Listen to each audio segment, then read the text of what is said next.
السلام عليكم، ازيكم حبايبي؟ عاملين ايه؟ يا رب دايما تكونوا في افضل حال.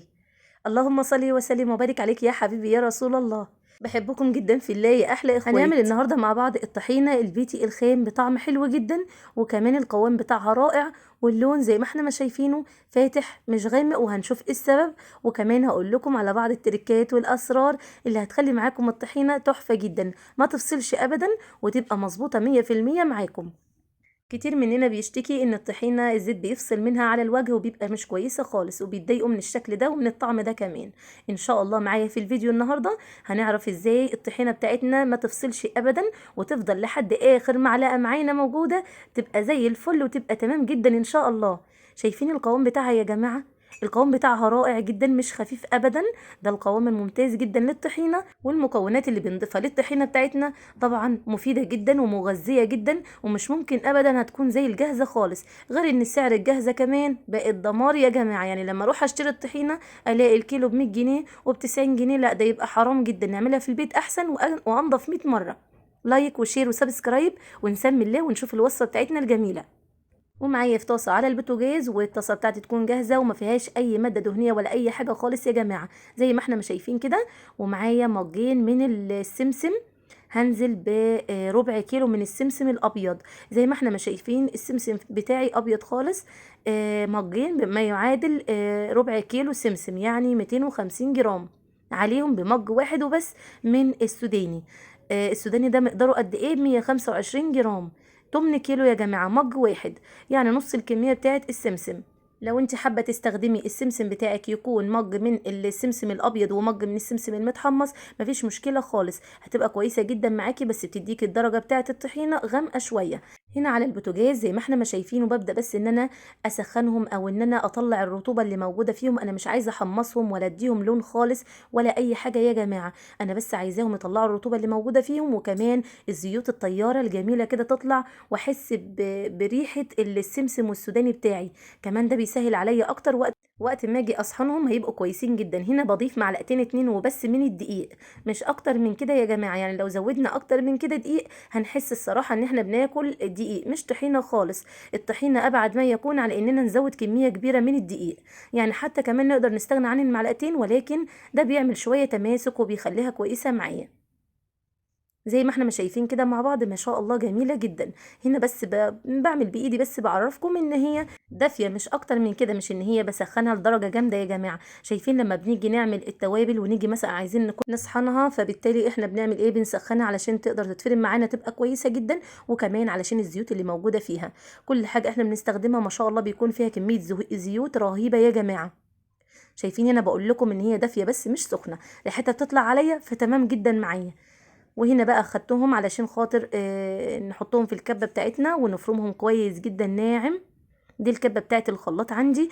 لو انت عندك الكبة اللي هي بتكون لوحدها تمام، مفيش مشكلة خالص، استخدمي المتوفر عندك.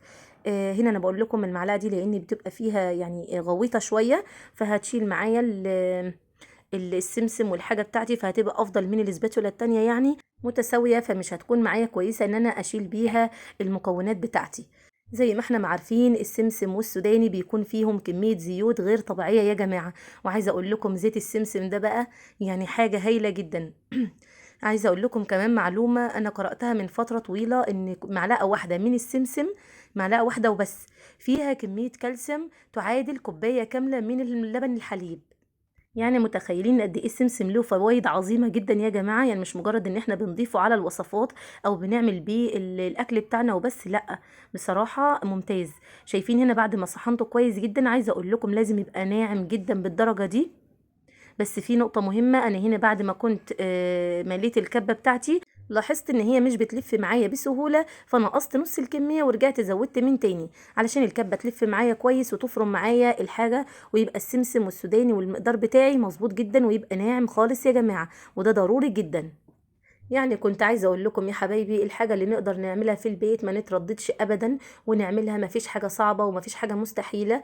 أي حاجة تقدر تتعمل في البيت دلوقتي شوفي الوصفات تعمل إزاي واعملي ونفذي. وكمان البنات المبتدئات اللي لأول مرة بيدخلوا المطبخ أو العرايس الجداد، اعرفوا واعملوا بجد، دي حاجة جميلة جدا هتنفعكم وهتنفع أزواجكم وهتنفع أولادكم. فربنا يبارك فيكم يا رب ويحفظكم وربنا يحسن ما بين إيديكم يا حبايبي كلكم، اللهم آمين. وبعد ما فرمناهم كويس جدا وبقوا معانا زي ما احنا ما شايفين، انتوا بتحسوهم ان هم زي كتل كده، لكن هي ناعمة جدا زي ما وريتهم لكم يا جماعة، بودرة خالص ما شاء الله. وده القوام اللي لازم نحصل عليه. معايا في الخلاط بتاعي وهنزل بنص مج من الزيت، وزي ما انتم ما ملاحظين المج اللي انا بستخدمه مج الشاي العادي خالص المتوفر عندنا في كل بيت. وهنزل بنص مج، وده التركية المهمة جدا في احلى طحينة ممكن تعملوها. وباخد الخلاط بتاعي وفيه النص مج من الزيت واخفقهم كويس جدا مع بعض حوالي نص دقيقة، وده علشان ما يفصلش معايا الزيت خالص من الطحينة. ودي التركية المهمة جدا يا حبايبي. وطبعا نوع الزيت لازم يكون نوعيته كويسة علشان ما يغيرش معانا طعم الوصفة الجميلة بتاعتنا وتبقى احلى طحينة ان شاء الله. نقطة كمان حابة اقول لكم ان لو انت اولادك مش بيحبوا طعم السوداني في الطحينة، خلاص تقدري تستغني عن السوداني خالص وتستخدمي السمسم وبس، وعليها معلقة دقيق. وهنا هنزل بالخليط بتاعي بعد ما خفقت الزيت كويس جدا لمدة نص دقيقة، او يعني سبته كده شوية حلوين. وانزل بالخليط بتاعي بقى السوداني مع السمسم مع الدقيق ونقلبهم كويس جدا في الخلاط. يعني نشغل عليهم الخلاط بقى ونسيبهم يتفرموا كويس خالص. وهنا هبدأ ان انا اضيف الزيت بالتدريج، هنشوف مع بعض. هنا الخلاط لما بشغله بيمشي بهدوء جدا وتقيل خالص زي ما احنا ما شايفين من الفتحة بتاعة الخلاط من فوق، وهبدأ أنزل بالزيت بتاعي سرسوب سرسوب. طيب الزيت اللي استخدمته قد إيه؟ لكل كوبايتين من السمسم كوباية واحدة من الزيت. خلاص، يعني أنا هنا مستخدمة 3 كوبايات، يعني كوبايتين سمسم وكوباية سوداني. هستخدم كوباية ونص من الزيت، وعلى حسب الطحينة ما هتلف معاكي. بس قلت لكم هنا عايزة أقول لكم لو أنت حابة القوام يكون أخف من كده تقدري تزودي زيت اكتر. لو انت حابه القوام يكون اتقل من كده خلاص تقدري تقللي من كميه الزيت. وهنا بعد ما نزلت الجناب بتاع الخلاط بتاعي ونزلت بربع معلقه وبس من الملح مش اكتر من كده. عايزه اقول لكم الطحينه نستخدمها حلو وحادق، فما ينفعش ان احنا نزود خالص في الملح يا جماعه. شايفين القوام ما شاء الله تحفه جدا. طبعا اللي هيزود معاكي القوام اكتر او يتقله هي الدقيق، لو انت ضفتي دقيق اكتر هيزود معاكي القوام، لكن انا بالنسبه لي كده حلو خالص.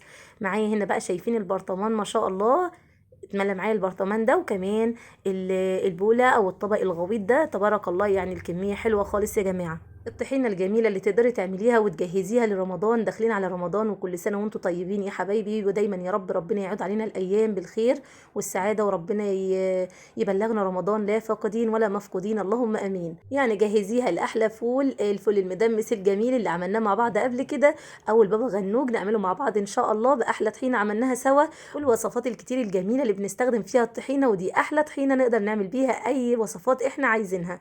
يا رب اتمنى الفيديو النهارده يكون عجبكم حبايبي، ما تنسونيش باللايك والاشتراك في القناه وفعلوا زر الجرس على الكل يوصلكم ان شاء الله مني كل جديد. واشكركم جدا والسلام عليكم ورحمه الله وبركاته.